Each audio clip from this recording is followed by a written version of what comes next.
It's probably the most neglected thing anyone ever thinks about throughout their day.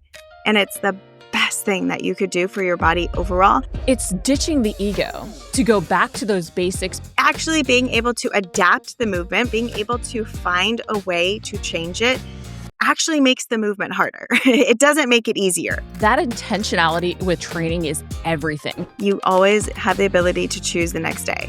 So show up and choose again. That was Dr. Jen Fabroni, or as most people online know her, Docjenfit. And if you've ever seen one of her videos, you already know why I was so excited to have her on. Jen's a doctor of physical therapy who's helped millions of people move better, feel stronger, and finally get out of pain. Not through quick fixes, but through understanding how the body actually works. She's been featured everywhere from Shape and Self to Good Morning America. What I love most about Jen, and why I really wanted her on the show, is that she's changing the conversation about what it means to be strong. It's not just about lifting heavier or pushing harder. It's about slowing down, tuning in, and building strength that lasts through every season of life. So if you've ever felt like your body's holding you back or that modifying means you're not working hard enough, this episode will shift how you think about movement, recovery, and what strength really looks like. So let's dive right in with Dr. Jen. I have to always start with the question about strength because strong is one of my favorite words and there's like a bazillion different definitions and I'm always curious how people define strong and even how that definition has changed over their life. So when you think of the word strong, what comes to mind? How do you define that? How has that definition even changed, becoming a mom, being a physical therapist? Strength to me, I feel like it's so beyond just what the body can do, but it's that ability to persevere, to go forward even when it's messy, to go forward even when it's not what you expected or anticipated or hoped for or thought it would look like. Whatever that is, it's like, how am I still choosing to move forward the next day? And maybe it's, I've taken a week off, I've taken a month off, I have not been able to do something, and it's choosing still the next day to show up and to do the thing, even if it looks messy, even if it looks the way that you didn't think it would. Like, strength to me is that ability to go forward because it is hard through all of life's different transitions and phases that we go through. I love that because it's honestly built through those things that we overcome, both physically, mentally, emotionally. And if we didn't have those struggles, we wouldn't really see our full strength even. Right. And so when we think about strength, right, it is those struggles. It can be hard to push through them. What do you think is the biggest thing holding people back from overcoming those obstacles to really reveal what their true strength is? I think that comes in so many different forms depending on where a person is. I mean, that could mean you just need to slow down a bit. Maybe you're pushing too hard. You're going through the classes that are just getting you through and super hype and really fun, but not allowing you to really understand where your body is in space and slow things down and feel the strength, feel what you're doing within your body.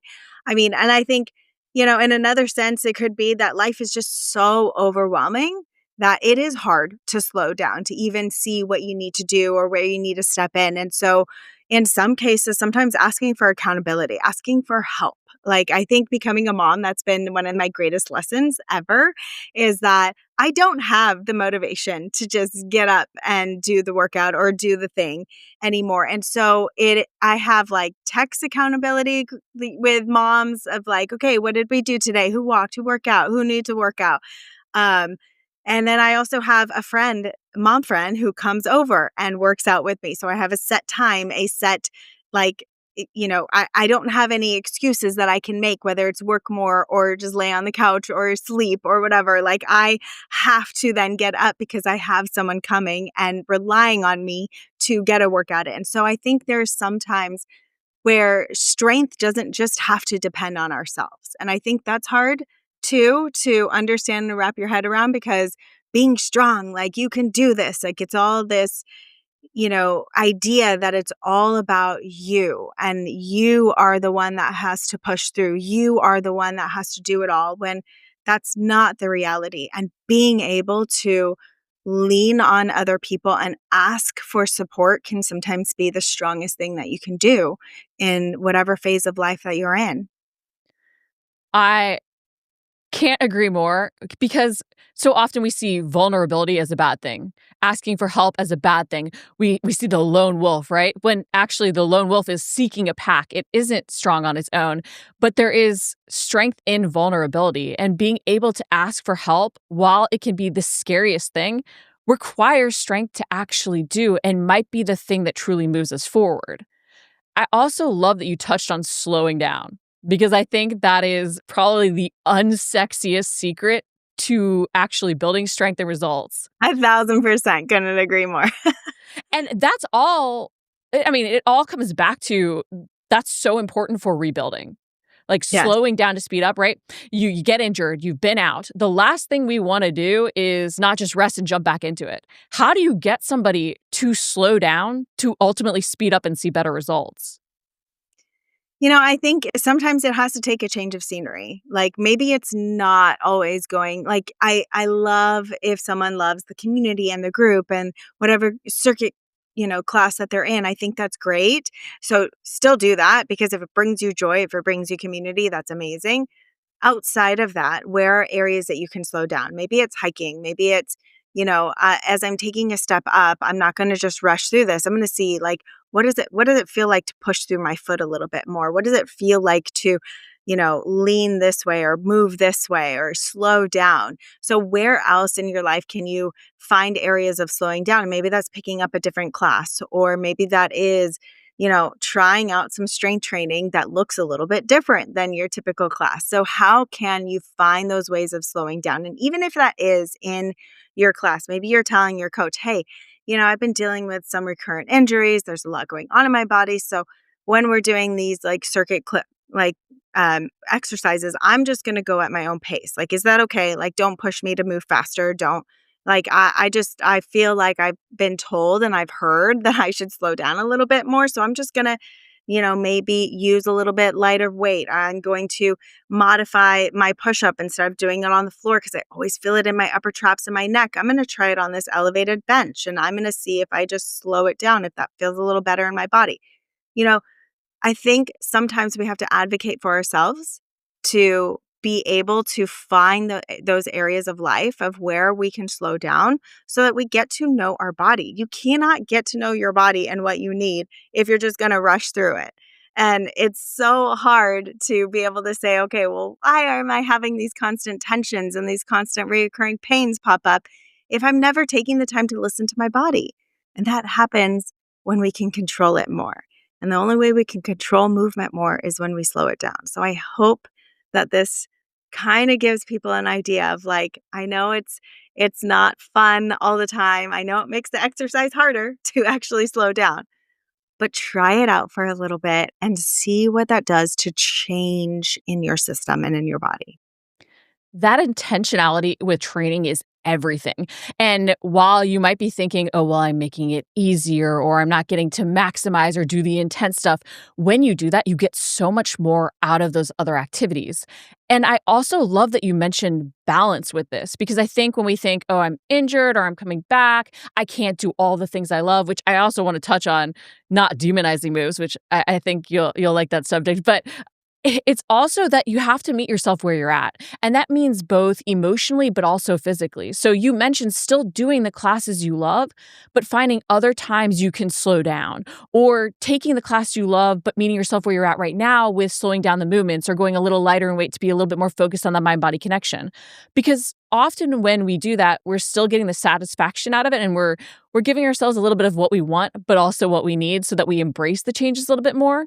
But modifying doesn't mean making stuff easier most of the time, does it? No, and I hate that that's been, kind of ingrained into our mind so much is like take a modification. No, I don't need to modify. Like I'm good. I'm strong. I'm not saying you're not strong. you know, Actually being able to adapt the movement, maybe we just call it adaptation to the movement, changing it up, doing something different, being able to find a way to change it so that it makes it more available to your body's efficiency actually makes the movement harder. It doesn't make it easier. And I wish more people understood that because if I take a push up from your knees on the ground, And I'm going to say, well, I would love you to do it on your feet, but maybe we just elevate the surface. So maybe we do it on the bench instead, or maybe we do it on even a counter or a wall, something a little bit higher. You could slow it down. Now your elbows aren't flaring out to the side. You're not getting pinching up into your neck and traps. You are now able to actually feel the expansion of your chest, feel your shoulder blades moving, and not feel so much pressure up into your upper, like pinching into your shoulders or pinching into your upper traps, because you're doing the movement differently and you're meeting your body where it's at. And that is that's the best thing that you can do for your body. So let's get out of this idea that modifying means that I'm making it easy or I'm not strong enough. No, I modify movements all the time. I consider myself pretty strong, and so it's really just I'm changing and adapting the movement to meet my body where it is right now for this particular exercise, for this particular movement, because I know it's only going to be more efficient, it's going to be better, and it's going to feel better in time so that I could actually progress it the way that my body needs to, not someone else's. And I think that's the other thing we have to understand. We get so fixated and focused on like, well, this person is doing it this way and this person said this. And it's like, let's get out of what everyone else is doing and let's just focus on our own bodies because we're going to be in this body for life. So how are we meeting it today? How are we meeting it right now? And how can we continue to show up for it better in the future? And the only way I can continue to show up for my body better in the future is by showing up for it good right now. And that's not pushing it beyond what it's able to do. I just think that is magical and I love everything about it because for me, it's ditching the ego to go back to those basics because when we do and we modify, I like to say I now try and take pride in doing a basic bodyweight glute bridge, even though I can hip thrust lots of weight. I like to do that basic bodyweight glute bridge and make my glutes shake within 1 second because that means that I have a stronger mind-body connection and that means that I'm going to get more out of everything else and be able to progress other moves. Because so often what we don't realize is that being better at those basics, right? It's the mastery of that movement that helps us. And on top of that, we so often cheat by trying to do a harder move we haven't earned yet. And then we don't get the same results for it, which makes us feel like we're working super hard not to move forward. And then we start to demonize moves because we start blaming them for aches and pains. But ultimately, all this creates that cycle of holding us back from ever truly progressing because we did get caught up in ego. How can someone, if they've been training a long time, maybe they're out with injuries, they're frustrated with it, maybe they're even starting back after a period of being off, but they were that athlete, how can they ditch the ego as hard as it is and step back into what they actually need and meet themselves where they're at and then not demonize moves, but truly embrace earning them? I think one of the coolest things, and like this comes from I've worked with Cirque du Soleil athletes. I've worked with like some really cool, incredible people.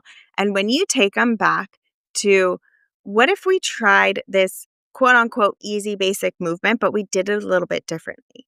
And when you feel something light up different in your body, when you feel that instant change, it automatically shifts something of like, whoa, that could like this movement, this easy exercise could feel like that. Or I could target my glute that way.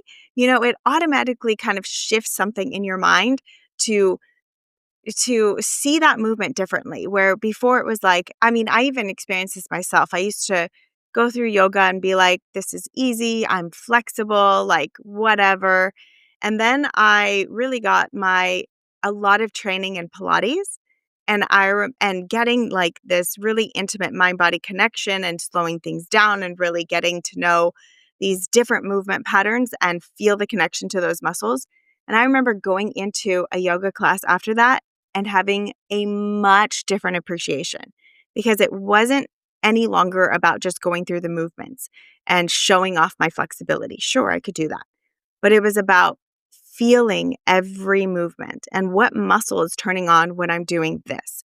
And how can I pull my leg in a little bit more so I activate my inner thigh or activate my glute and I could feel that connection. All of a sudden, that one movement as I'm holding it feels so much harder and it's so much daunting to be able to like actually hold it through the entire class rather than, again, just hanging on my flexibility or hanging on some things that I could easily do. So it's like when we are able to find that connection in simple, easy movements, like the connection that gets built up to those muscles is incredible. And sometimes we need a little bit of help to get there. And that's where I think myofascial tools can be super beneficial because sometimes before a workout, even you can lay on a set of balls or, lay on a foam roller in a certain place that maybe you don't feel that connection and do some activation, some contraction into it, relaxation into the ball. And you start to map the brain into that area even before the workout.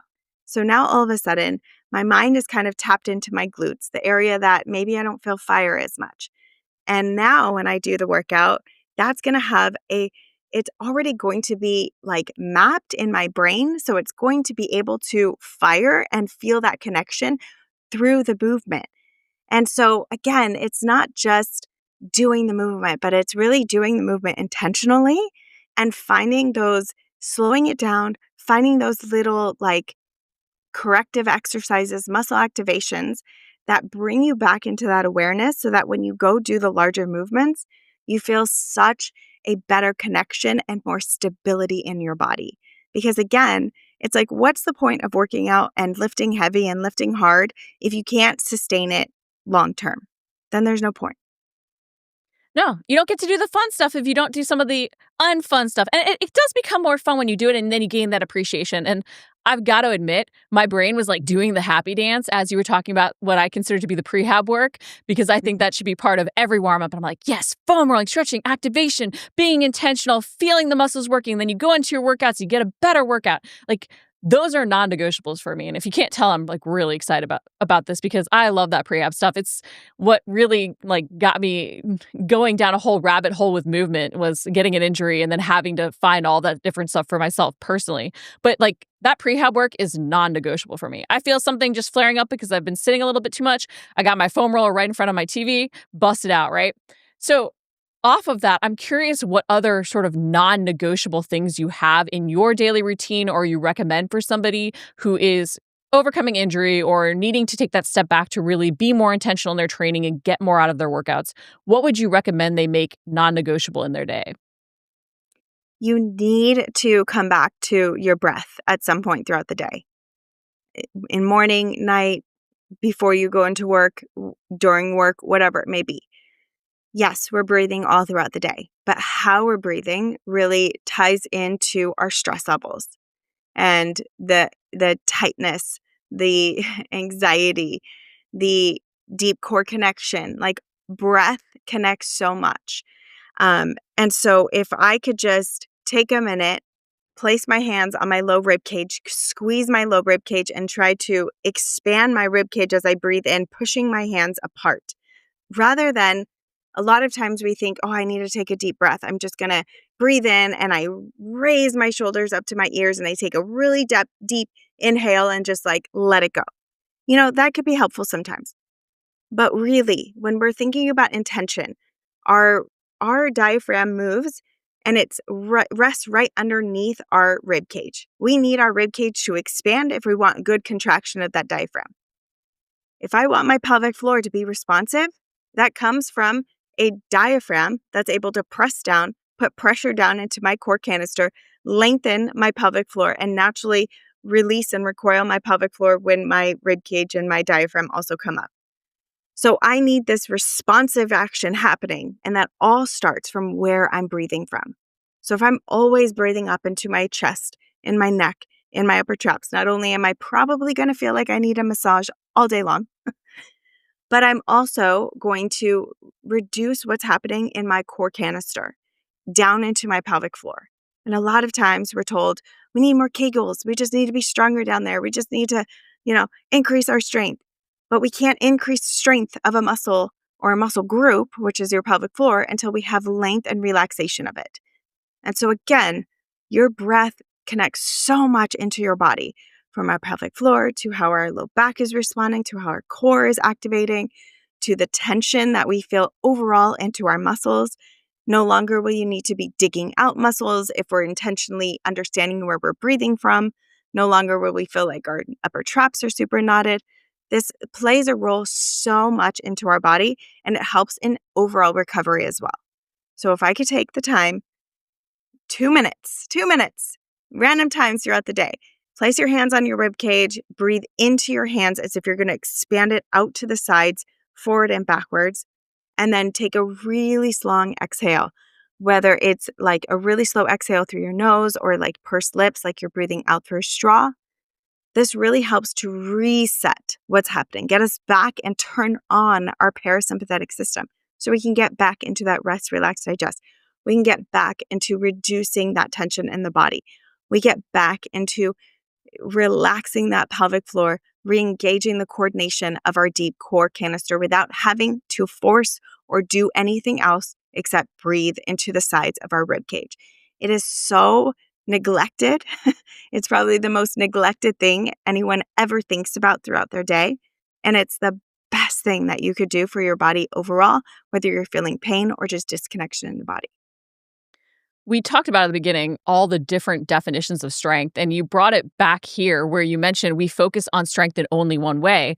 But really, this better connection to our body, to our breathing, is the foundation of what true strength really is. And I've even seen it where if I'm really stressed out and you try and think relax, instantly your brain is like, oh, heck no, I'm not going to relax. It's like, I'm even more stressed now because you told me I should relax and now I can't relax.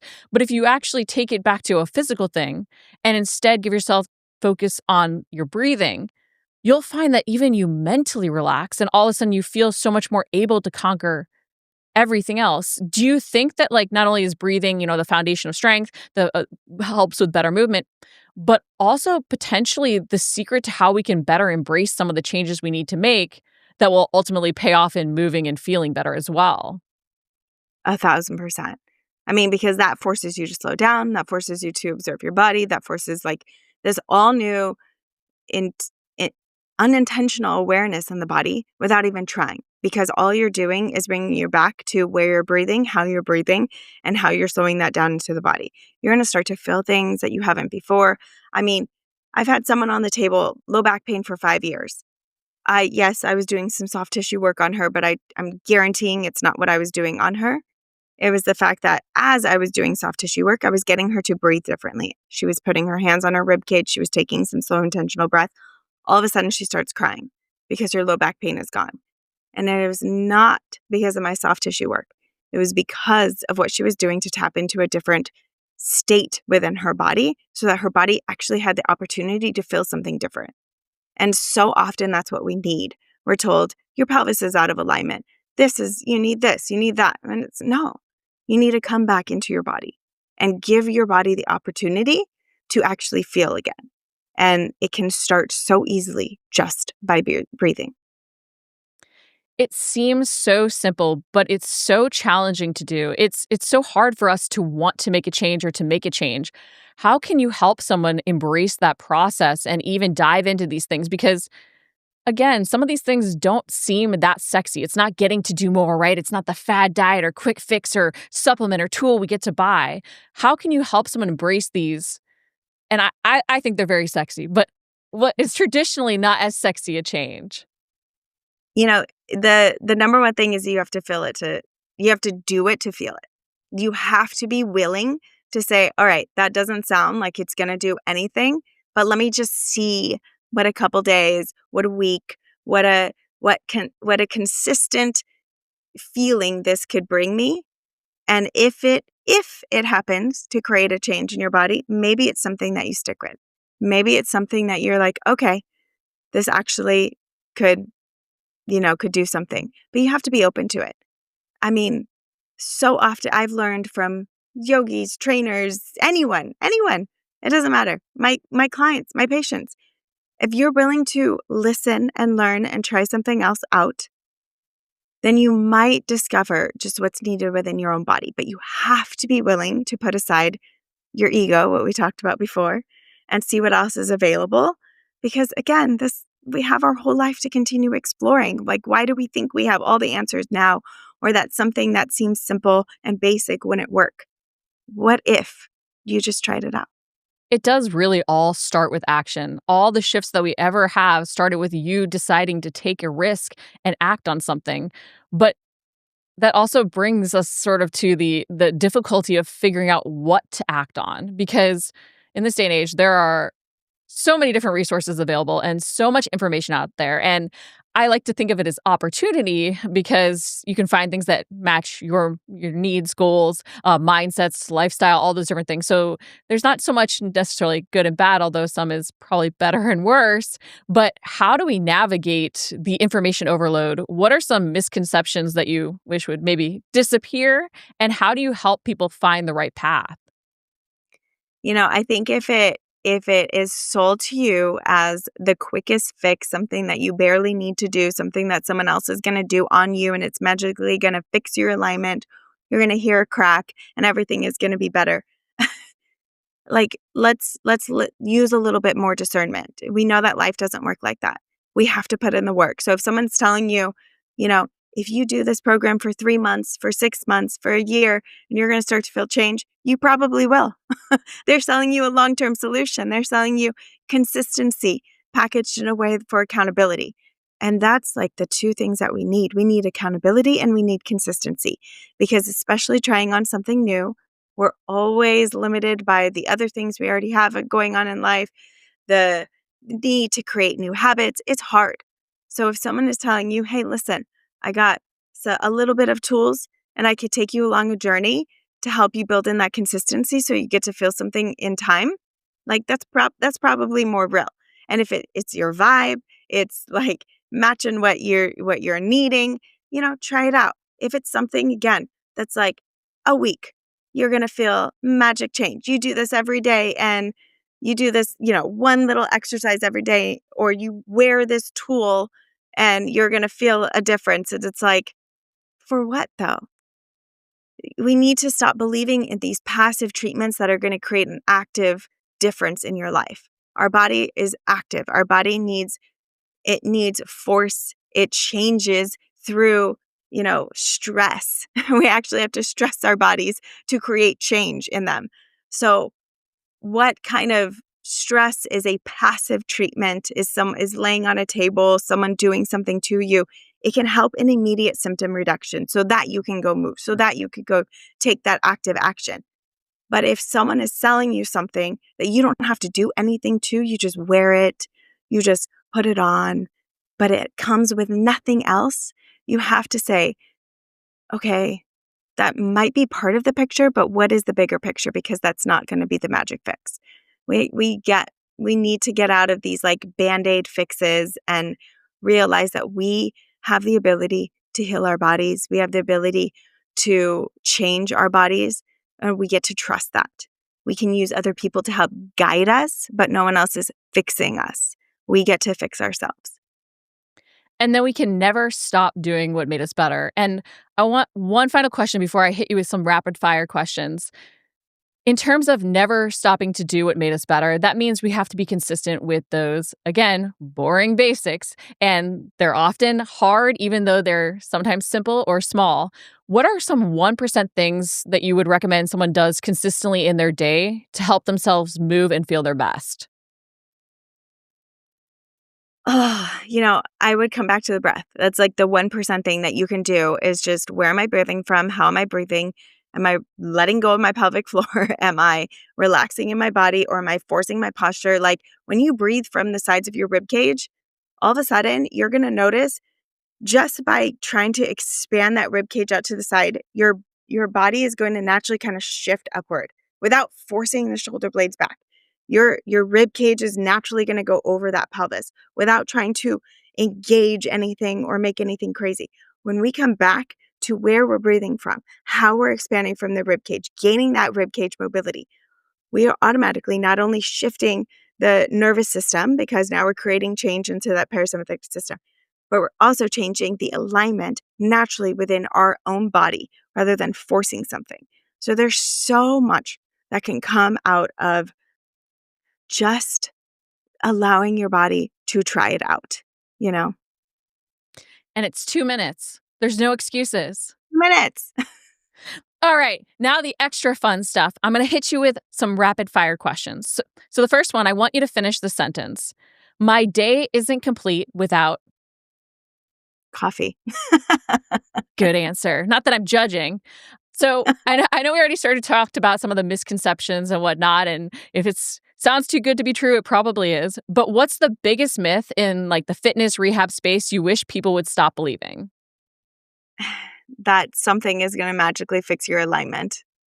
Movement, active movement, and actually changing yourself. It can actually change your alignment. But hearing a crack only changes, it's a gas pressure exchange. It's not a magical fix.